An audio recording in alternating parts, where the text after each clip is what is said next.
영적 기가래 시대에 항무지가 장미꽃이 되는 은혜가 우리 가운데 있기를 간절히 소망합니다. 찬양으로 하나님께 영광 돌린 베나디 찬양대에 감사드립니다. 정말 영적 기근의 시대입니다. 이때에 영락교회 성도님들과 함께 하나님의 나라를 섬기는 것, 저에게 그리고 저의 가정에게 얼마나 큰 복인지 모르겠습니다. 더불어서 존경할 어른이 없는 이 시대에 사랑하는 그리고 존경하는 김은서 목사님과 함께 영락교회 섬기고 그리고 또 이 시대를 목회를 어떻게 할 것인가 배우는 것 큰 특권이라 생각됩니다. 사랑하는 영락권석 여러분, 위 목사님 위해서 기도해 주십시오. 건강하게 하시고 성령 충만하게 하시고 시대적 사명 감당하는 데 부족함이 없는 정말 엘리야와 같은 하나님의 사람 될 수 있도록 중보해 주시기를 부탁드리겠습니다. 가뭄의 시대가 열렸습니다. 이 시대가 가뭄으로 대변되는데 실제로 영적인 기근과 가뭄이 찾아온 것입니다. 우리가 잘 알고 있는 아합 왕이 이스라엘을 다스리고 있었습니다. 악한 아합 왕과 더불어서 그 아내도 아주 극랄했었는데 이세벨이라고 여러분 잘 알고 계실 겁니다. 그의 아버지는 시돈에 있는 엣바알이라는 왕입니다. 엣바알, 바알이 함께 한다라는 뜻이죠. 사랑하는 여러분, 이게 우리 신앙적 표현으로 이야기하면 하나님께서 함께 한다라는 의미입니다. 이세벨은 머리부터 발끝까지, 아니 골수의 그 심중에 우상 숭배가 그리고 이 땅에서의 복락이 체질화된 여자였습니다. 그 여인이 남편 아합을 구워 삼습니다. 그리고 그 아합이 이스라엘을 다스립니다. 이때에 이 어려운 시기에 하나님께서는 엘리야라는 사람을 선택하셔서 그를 하나님의 역사의 일꾼으로 사용하고 계십니다. 성경에 죽음을 보지 않은 두 사람이 있습니다. 에녹과 엘리야입니다. 우리가 엘리야를 불수레 그리고 불말을 타고 해오리바람으로 하늘로 승천하는 것을 말씀대로 365 통독을 통해서 보았을 겁니다. 위대한 하나님의 사람 엘리야, 아합에게 돌직구를 던지는 엘리야를 우리는 봤습니다. 왕이시여, 당신의 그 음란한 영적 행위가 이 땅 가운데 가뭄을 가져올 것입니다. 그렇게 가감없이 이야기합니다. 그리고 갈멜산에서의 영적 전쟁을 치러냅니다. 거짓 선지자 850명을 상대로 그는 맹렬한 하나님의 열심을 이스라엘 백성들에게 보여줍니다. 기손 시냇가에서 하나님의 영적 승리의 노획물도 얻어냅니다. 세번역 오늘 읽었던 본문 앞장에 18장 21절은 이렇게 이야기합니다. 그러자 엘리야가 그 모든 백성 앞에 나가서 이렇게 말하였다. 여러분은 언제까지 양쪽에 다리를 걸치고 머뭇거리고 있을 것입니까? 주님이 하나님이면 주님을 따르고 바알이 하나님이면 그를 따르십시오. 그러나 백성들은 한마디도 그에게 대답하지 못하였다. 와, 정말 멋있습니다. 저도 이런 목회하고 싶습니다. 엘리야는 특별한 하나님의 은총도 누렸습니다. 많은 이들이 가뭄과 기근으로 먹을 것이 궁했을 때에 그리시냇가에 까마귀가 날아와서 떡을 공개해 줍니다. 그리고 그가 하나님의 인도함에 따라서 사르밧 가부에게 갔을 때 통과 가루 그리고 병의 기름에 바닥이 보이지 않습니다. 계속해서 채워지고 더 나아가서 사르밧 가부의 아들을 환생시키는 놀라운 역사의 주체가 되는 주인공이었습니다. 그런데 이 엘리야에게 오늘 큰 문제가 발생한 것 같습니다. 엘리야가 엘리야답지 않습니다. 연약한 인간 엘리야. 신약 성경에서 야고보는 엘리야를 성정이 우리와 같다라고 이야기합니다. 자, 엘리야는 어떤 사람이었을까요? 디셉 사람으로 열왕기상 17장에 등장하는 엘리야는 신기하게 다른 선지자와 왕들 그리고 하나님의 사랑과 다른 특별한 것이 아버지의 그리고 고향에 관련된 어떤 근거 자료가 없습니다. 다만 디셉 사람이라는 이 의미에서 히브리적인 내용에 추론하건대 거류민이었다고 합니다. 쉽게 이야기하면 나그네입니다. 오랜 도망 생활이 이 엘리야에게는 낯설지 않았습니다. 마치 다윗의 광야 생활이 엘리야에게 있었던 것 같습니다. 그래서 그는 털이 많은 사람이라고 많이 묘사되는데 털이 많았다기보다 광야에서 털 가죽 옷을 입고 거칠게 살아가는 야인이었습니다.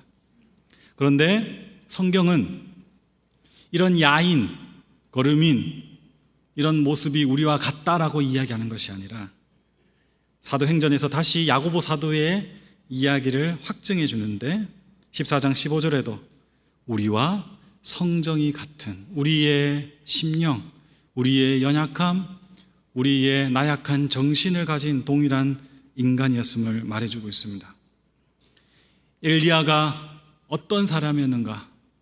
영광스러운 하나님의 역사 이면에 또 다른 한 면인 엘리야의 모습을 오늘 읽었던 우리 19장 3절 4절에서 다시 한번 확인해 보겠습니다. 3절 4절입니다.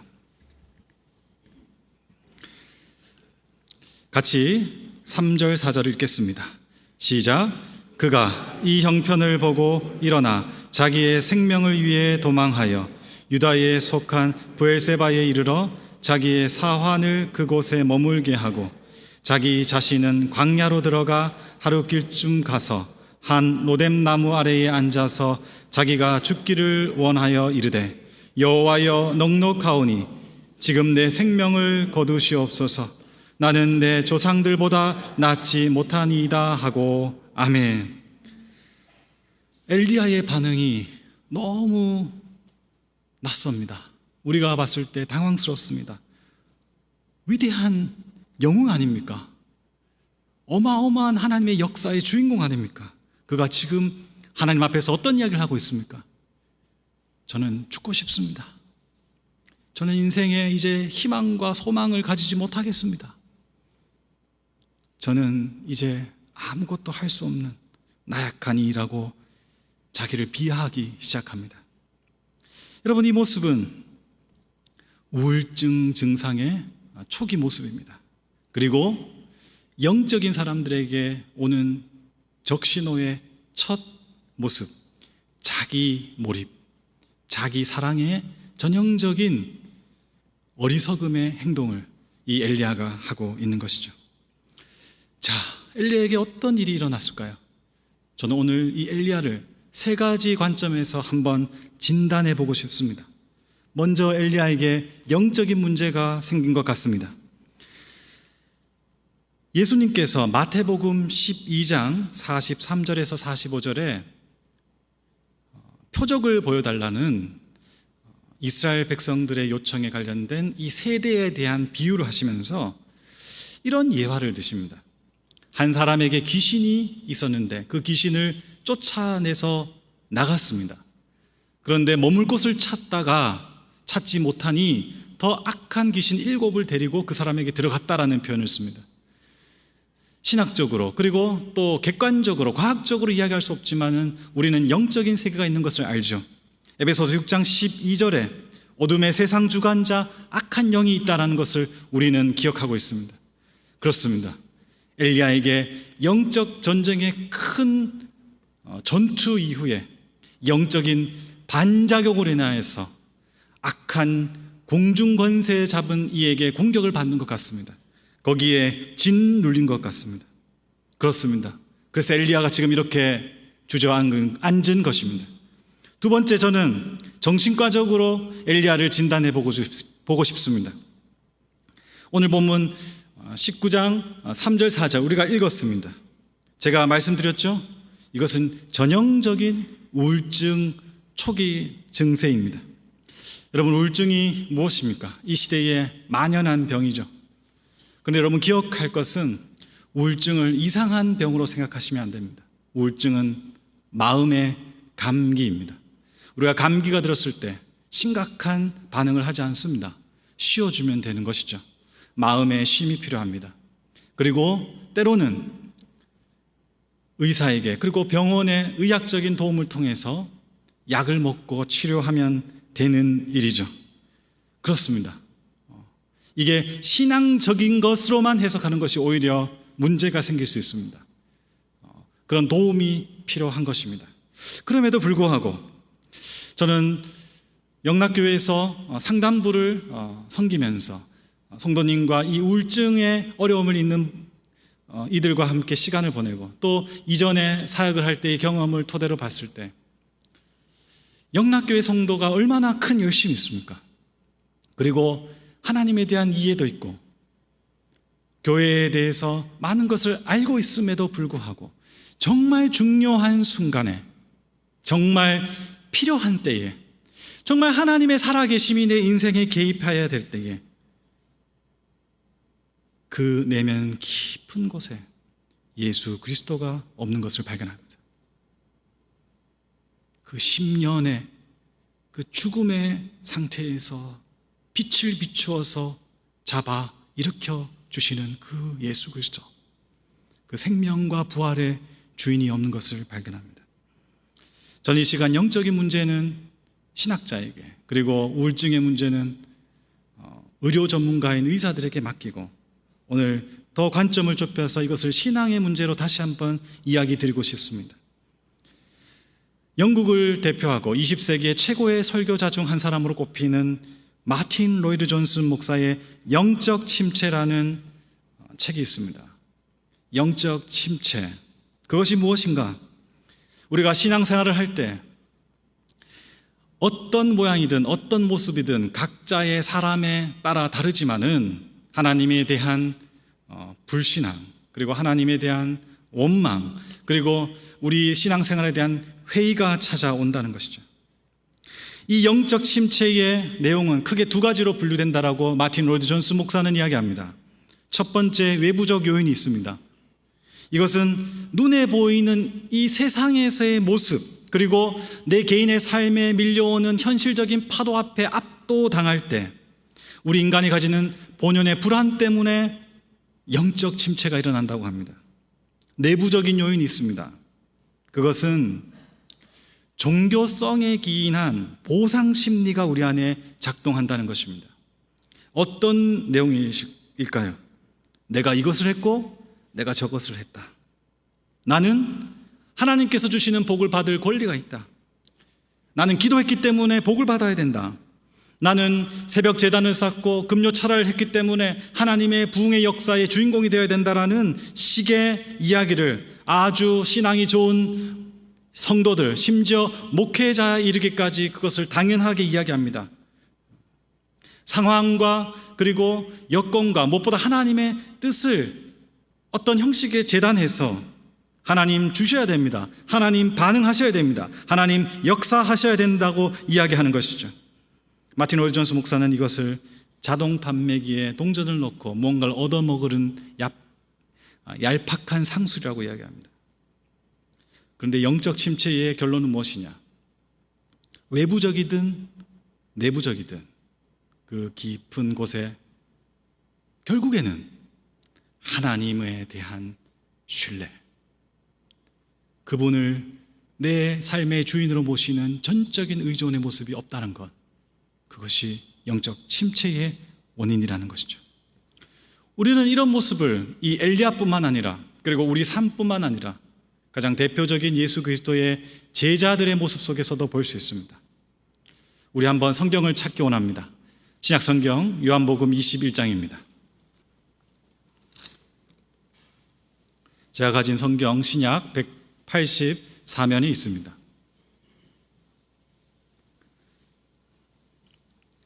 요한복음 21장 먼저 3절과 4절을 같이 읽도록 하겠습니다. 시작. 시몬 베드로가 나는 물고기 잡으러 가노라 하니 그들이 우리도 함께 가겠노라 하고 나아가서 배에 올랐으나 그날 밤에 아무것도 잡지 못하였더니 날이 새어갈 때에 예수께서 바닷가에 서셨으나 제자들이 예수이신 줄 알지 못하는지라. 아멘. 실패한 제자들의 모습이 요한복음 21장에 등장합니다. 예수 그리스도를 3번이나 부인했던 베드로, 그는 완전한 영적 침체에 빠져 있습니다. 영적 침체의 명확한 증거가 무엇인가? 여러 가지로 이야기할 수 있겠지만은 그 진단을 오늘 21장 본문에서 예수님께서 해 주십니다. 그 진단이 5절에 있습니다. 5절 같이 읽겠습니다. 시작. 예수께서 이르시되 애들아 너희에게 고기가 있느냐? 대답하되 없나이다. 아멘. 너희들이 하나님을 의지하지 않고 하나님을 불신앙할 때에 너희들은 길을 잃을 거야. 그리고 삶에 아무런 열매를 얻을 수가 없어. 너희들은 지금 그 길을 가고 있어. 근데 그때 예수님께서 제자들을 부르시는 호칭이 있습니다. 애들아. 이 애들아라는 말의 헬라어 말이 파이디온이라는 뜻입니다. 파이디온. 이 파이디온은 기준이 성사자마다 다르지만 보통 미취학 아동들을 파이디온이라고 이야기합니다. 좀 속된 표현으로 이 초딩들아, 파이디온 애들아, 너 지금 뭐 하고 있냐? 베드로가 어떤 행동을 합니까? 아, 이제 다 끝났구나. 나는 실패한 인생이구나. 하나님이 있는지 없는지 나는 모르겠다. 나는 옛적에 예수 그리스도를 만나기 그 이전의 삶으로 난 돌아간다. 나는 먹고 살아야 되니까. 제자들에게 그렇게 이야기합니다. 동료들에게 이렇게 이야기합니다. 야, 먹고 살게 해줄게. 같이 가자. 이렇게 있는다고 문제가 해결된 게 아니야. 그리고 4절에 보시면 제자들은 3년 동안 아침 저녁 그 하루 종일 함께 먹고 마시며 울고 웃고 놀라운 영적인 경험과 초월의 역사를 정말 살갑게 했던 그 주님을 알아보지 못합니다. 예수이신지 알지 못한지라. 예수님께서는 이 베드로에게 충격요법을 사용하십니다. 다시 예수 그리스도를 만났던 첫 장면으로 돌이키시죠. 그리고 물고기 153마리를 잡게 하십니다. 어떤 성서 해석은 이 물고기 153마리가 갈릴리 호수에 있는 모든 물고기의 어종이라고 이야기하는데 저는 좀 과한 해석이다 생각됩니다. 하지만 의미는 이것입니다. 인생의 모든 문제, 우리 삶의 모든 근심, 두려움, 그것은 예수님의 말씀에 의해서 건져질 수 있다는 것, 그것을 보여주십니다. 그리고 조반을 준비하셔서 먼저 다그치지 않으시고 마음을 위로하시죠. 고기와 떡을 먹으십니다. 그리고 우리가 잘 아는 베드로와의 대답, 근본적인 질문을 하십니다. 너 나 사랑하냐?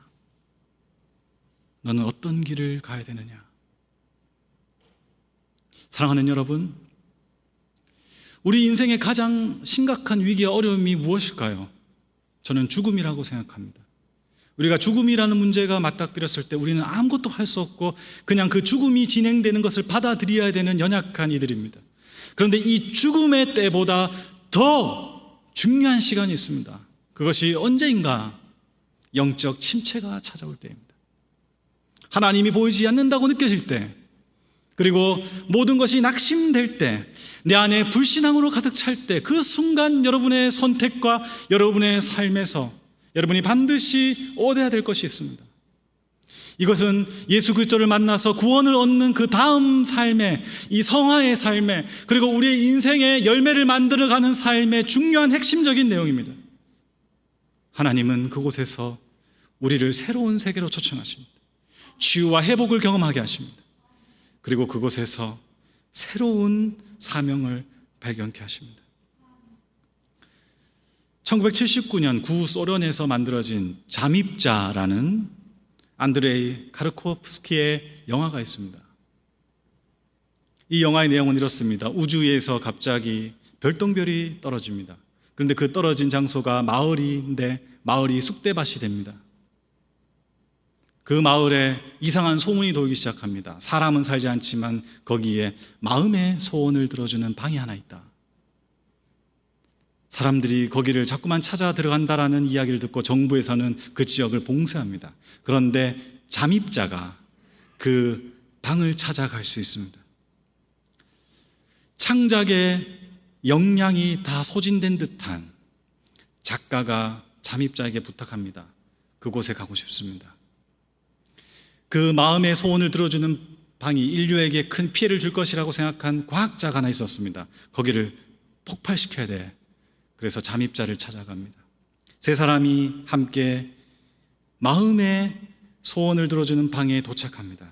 그런데 그 문을 들고 열어서 들어가려 한 그 시점에 잠입자가 작가와 과학자에게 이런 이야기를 합니다. 예전에 디코브라스라는 이가 있었습니다.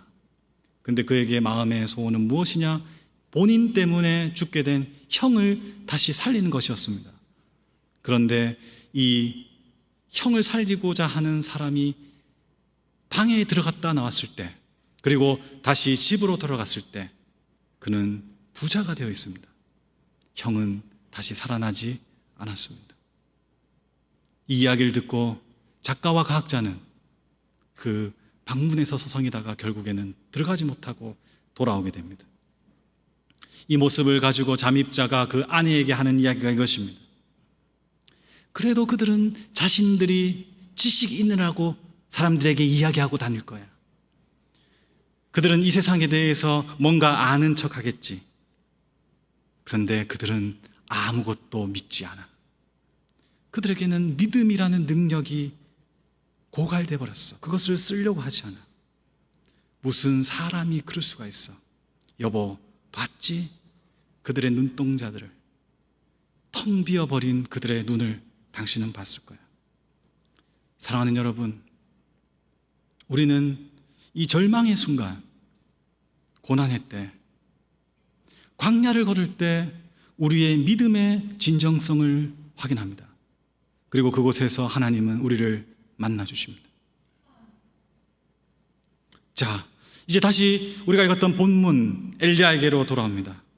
엘리야도 예수 그리스도께서 제자들을 회복시켰듯이 하나님께서 회복의 역사를 이루어 가십니다. 오늘 읽었던 19장 앞부분에 먼저 하나님께서는 엘리야의 몸을 회복시켜 주십니다. 19장 5절 후반부와 7절 앞부분에 이렇게 되어 있습니다. 어루만지며 일어나서 떡과 물을 먹으라. 충분히 먹게 하시고 그리고 충분한 수면을 통해서 몸을 회복시켜 주십니다. 사랑하는 여러분, 하나님께서 주신 거룩한 성전인 몸을 혹사시키지 마십시오. 그것은 영적인 좋은 습관과 태도가 아닙니다. 그 다음 하나님께서는 엘리야의 정서를 회복시켜 주십니다. 7절 후반부에 이렇게 엘리야에게 말씀하시죠. 내가 갈 길을 다 가지 못할까 하노라. 새 번역은 이렇게 표현합니다. 갈 길이 아직 많이 남았다. 엘리야야, 이게 끝이 아니야. 너는 나와 해야 될 일이 아직도 많아. 하나님은 격려하십니다. 그리고 그에게 마음의 힘을 복돋아 주십니다. 세 번째로 하나님은 그의 삶의 몸과 마음과 생각을 전인적으로 회복시켜 주십니다. 여러분, 이것이 영성입니다.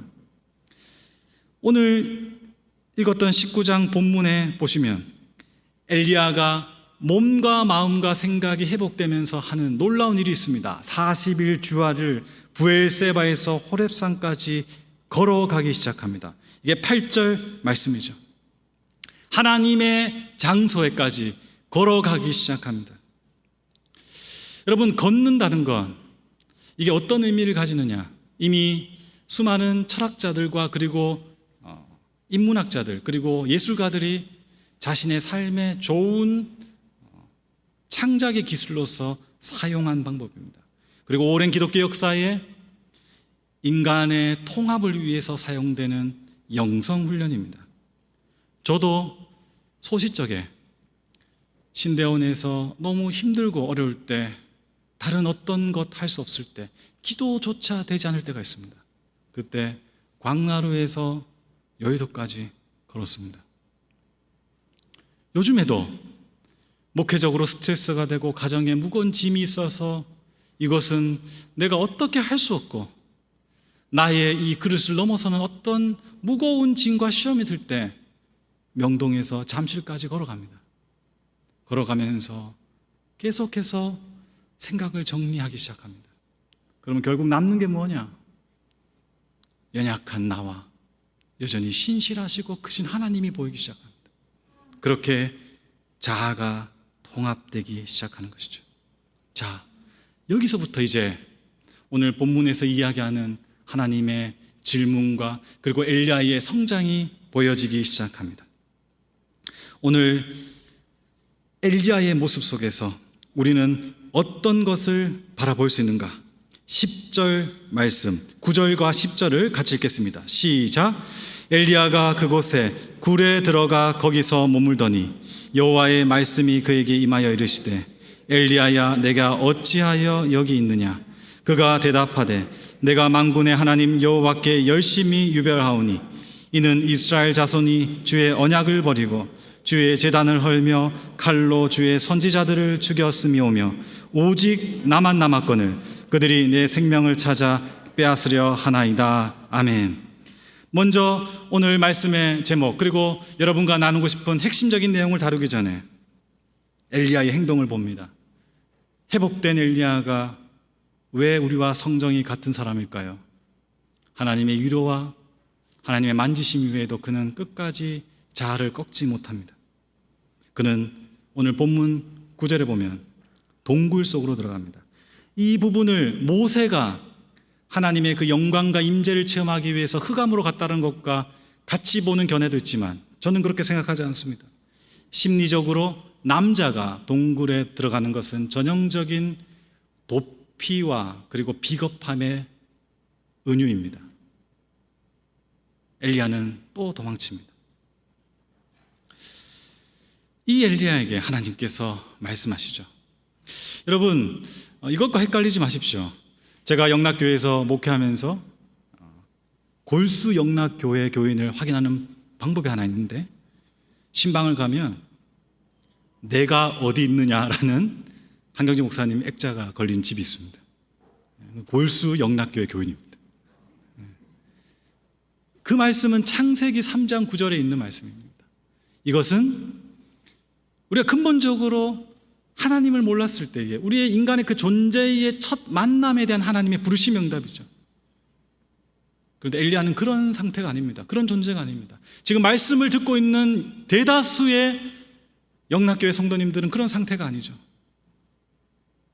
영적 기근의 시대에 여러분 아합과 이세벨의 그 악함이 비단 추상적인 종교적 문제겠습니까? 요즘 얼마나 공허합니까? 다들 모이면 이 공허함을 채우기 위해서 하는 이야기가 있습니다. 아파트 이야기, 주식 이야기 합니다. 상대적으로 만족하고 상대적으로 박탈감을 느낍니다. 생각해 보십시오. 하나님이 없다면 그게 인간의 모습 아니겠습니까? 그 연약함, 그 어리석음, 그 미련함 속에 있는 불쌍한 이 세상 사람들, 그리고 거기에서 그 모습 속에서 열등감과 박탈감을 느끼며 주저앉아 있는 더 비참한 우리, 하나님께서 오늘 우리에게 이렇게 말씀하시는 거죠. 내가 어찌 여기 있느냐? 내가 어찌 주저앉아 있느냐? 네가 어찌 굴 속에서 그렇게 박혀 있느냐? 사랑하는 여러분, 이 엘리야를 하나님께서 끌어내십니다. 오늘 본문 굴 속에서라는 표현과 더불어서 같은 상황이 반복되는데 그것이 9절, 10절과 13절과 14절입니다. 그런데 13절에서 굴 속이 아니라 위치가 굴 어기로 바뀝니다. 어기는 입구라고 이야기하는데 입구가 아니라 반드시 어떤 지형과 구조물에서 지나쳐야 될 자리입니다. 우리 인생에서, 우리의 신앙의 자리에서, 그리고 이 시대에서 우리가 반드시 드려야 될 하나님의 말씀이 있고 그 말씀에 대답해야 될 말이 있습니다. 그 말씀이 이것입니다. 내가 어찌 거기에 있느냐. 고집스러운 엘리야는 이 질문에 여전히 자아의 그 미련을 버리지 못합니다. 그는 먼저 신앙적인 포장된 이야기로 자신을 변명하면서 타자를 비난합니다. 하나님의 언약을 버렸습니다. 그리고 하나님의 선지자들을 죽이려고 하는 이 왕조와 이 세태, 이곳에서 저만 남았습니다. 하나님 어찌해야 됩니까? 라고 이야기합니다. 그리고 자신을 이렇게 이야기합니다. 하나님, 저는 하나님의 질투하심, 그 카나의 열정으로 살아온 사람입니다. 어떻게 제가 이렇게 될 수 있겠습니까? 나만 남았습니다. 저만 왜 이런 상황에 돼야 됩니까? 저만 왜 이런 고통을 받아야 됩니까? 저만 왜 이렇게 괴로워야 됩니까? 이렇게 몸부림치는 엘리야의 모습을 오늘 우리는 봅니다. 그것이 오늘 저와 여러분의 모습입니다. 여기 하나님께서 은혜의 역사로 치유와 회복을 일으켜 가십니다. 오늘 본문 11절의 말씀입니다. 다시 한번 읽겠습니다. 시작. 여호와께서 이르시되 너는 나아가서 여호와 앞에서 산에 서라 하시더니 여호와께서 지나가시는데 여호와 앞에 크고 강한 바람이 산을 가르고 바위를 부수나 바람 가운데 여호와께서 계시지 아니하며 바람 후에 지진이 있으나 지진 가운데서도 여호와께서 계시지 아니하며 12절 계속했습니다. 또 지진 후에 불이 있으나 불 가운데도 여호와께서 계시지 아니하더니 불 후에 세미한 소리가 있는지라. 아멘. 그렇습니다. 하나님께서 엘리야에게 이야기하십니다. 너는 동굴에서 나와서 여호와 앞에서 산에 서라. 예배의 자리에 서라. 기도의 자리를 회복해라. 말씀 앞에 진지하게 반응해라. 사랑하는 여러분, 그것이 몸부림이라도 좋고 그것이 우리의 심연에 있는 그 불순과 더러움을 그냥 내뿜는 것이라도 좋습니다. 그런데 그곳에 하나님은 우리를 외면하지 않으시고 찾아오십니다. 엘리야가 모세처럼 하나님의 현존의 신비를 경험하게 됩니다. 오늘 읽었던 말씀에 어떤 표현이 있습니까? 여호와께서 지나가시는데. 그렇습니다. 이것이 긍정적일 수도 있고 부정적일 수 있지만은 우리 안에 삶의 모습이 그러합니다. 우리 삶 가운데 바람이 붑니다. 정말 갈대 같은 우리가 쓰러지고 뽑힐 것 같은 그 바람, 우리의 기반이 되는 땅과 그리고 상황들이 무너집니다. 경제적인 어려움이 있습니다. 가족들이 배신하기도 합니다. 그리고 친구들이 떠나갑니다.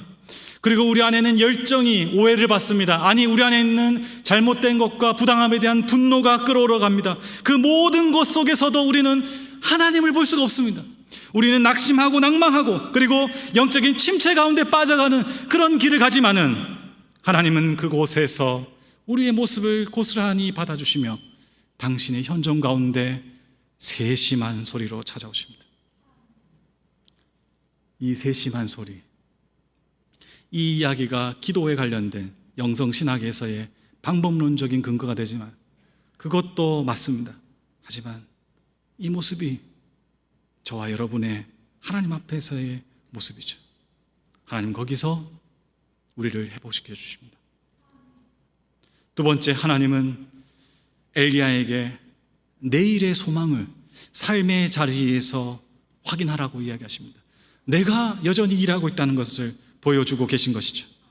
오늘 읽었던 말씀 15절, 16절 같이 읽겠습니다. 뒷부분에 있는 15절, 16절을 같이 읽겠습니다. 시작. 여호와께서 그에게 이르시되 너는 내 길을 돌이켜 광야를 통하여 다메섹에 가서 이르거든 하사엘에게 기름을 부어 아람의 왕이 되게 하고 너는 또 님시의 아들 예후에게 기름을 부어 이스라엘의 왕이 되게 하고 또 아멜 무홀라 사밧의 아들 엘리사에게 기름을 부어 너를 대신하여 선지자가 되게 하라. 아멘. 내 길을 돌이켜 광야로 가서 신앙의 자리에, 하나님의 부르심의 자리는요, 면피하는 것이 아닙니다. 도망가는 것을 정당화시키지 않습니다. 하나님 이렇게 이야기하십니다. 돌아가라. 네가 왔던 길을 돌아가라. 그 길이 광야지만 돌아가라. 그리고 그 광야에서 내일을 준비해라.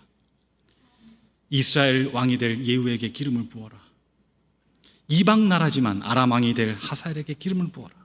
그리고 너의 영적 권위를 엘리사에게 넘겨줘라. 사랑하는 여러분, 삶의 현장에서 이 땅의 것에 관련된 투자를 하는 지혜로운 사람도 있지만 하나님은 우리에게 그것을 요구하는 것이 아니라 너의 삶의 자리에서 믿음의 씨앗을 뿌리고 내일을 준비하라고 이야기하십니다. 그 행위가, 그 순종이 치유와 회복의 근간이 되는 것이죠. 고린도전서 3장에 사도 바울이 고린도 교회에 분쟁을 두고 하는 이야기 중에 이런 표현이 있습니다. 오직 자라게 하시는 이는 하나님이시니 일한 대로 자기 상을 받으리라. 실제로 엘리야는 엘리사에게 기름 부은 것 외에는 아무 일도 한 게 없습니다. 그가 하나님의 일을 온전히 완성할 수 없었습니다. 그 이후의 일들은 다음 세대가 감당했습니다. 그럼에도 불구하고 그는 자신의 일을 합니다. 우리가 하는 일들이 더 낙담되고 더 실망되고 더 어려움이 있고 이게 불가능할지라도 우리는 우리 일을 합니다. 왜냐하면 하나님은 정확하셔서 일한 대로 갚아주시기 때문입니다. 일한 만큼, 땀 흘린 만큼 반드시 상을 주시기 때문입니다. 그 믿음이 우리를 회복시켜냅니다. 마지막으로 하나님은 엘리야에게 이렇게 이야기하시죠. 18절 말씀입니다. 같이 읽겠습니다. 시작. 그러나 내가 이스라엘 가운데에 7,000명을 남기리니 다 바알에게 무릎을 꿇지 아니하고 다 바알에게 입 맞추지 아니한 자니라. 아멘. 그렇습니다. 해석은 현재의 일이나 미래의 일이나 그것이 중요한 것이 아니라 하나님께서는 반드시 바알에게 무릎 꿇지 않는 이 세상에, 이 세속에 물들지 않는 하나님의 나라 백성을 세우신다라고 이야기합니다. 이 세속에 물들지 않고 하나님의 뜻 가운데 살아가는 사람을 우리는 남은 자들이라고 이야기합니다. 이스라엘 역사들의 순간순간 하나님의 심판의 자리에서조차도 하나님께서는 남은 자들을 세우셨습니다. 이사야서 6장 12절 13절에 이 땅 가운데 항폐한 곳이 많을 때까지 그 중에 10분의 1이 아직 남아있을지라도 밤나무와 상수리나무가 뱀을 당하여도 그 구루터기는 남아있는 것 같이 거룩한 씨가 이 땅에 구루터기니라. 다 뱀을 당하여도 남아있는 그 구루터기, 그 초라하고 엘리야처럼 이렇게 바닥에 있는 인생도 하나님의 남은 자들이라는 것입니다. 종말의 때에 예언한 요한계시록에서도 이렇게 이야기합니다. 계시록 12장 17절입니다.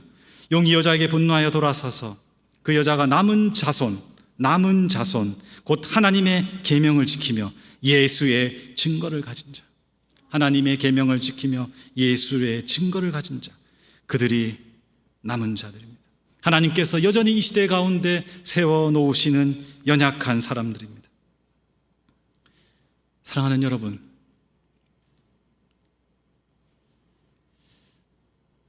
어제는 제가 알고 있는 친구가 생일이었습니다.